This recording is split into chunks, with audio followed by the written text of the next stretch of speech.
So that means kuna spirit fulani Mungu alituwekea between men and female.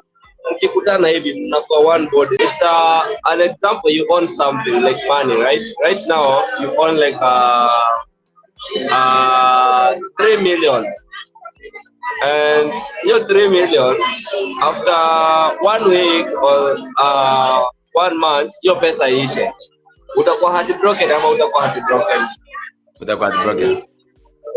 Thank you. So relationship kwa hivyo bro, ni kitu ulikuwa na on, ulikuwa already umezoea kuwa na hiyo kitu, so you are happy kwa hiyo period yenye mlikuwa na huyo mtu ulifeel. So that means kuna spirit fulani Mungu alituwekea between men and female. Mkikutana hivi mnakuwa one body, so hiyo body ikishajitenganisha utatokea hapo shida. Ndio maana unaanga mzee akiacha na wife, hata kama alikuwa na believe alikuwa msokanisa, anatoka hapo aende kwa drugs, hapo ataweza stress, hapo ndo depression inatokea.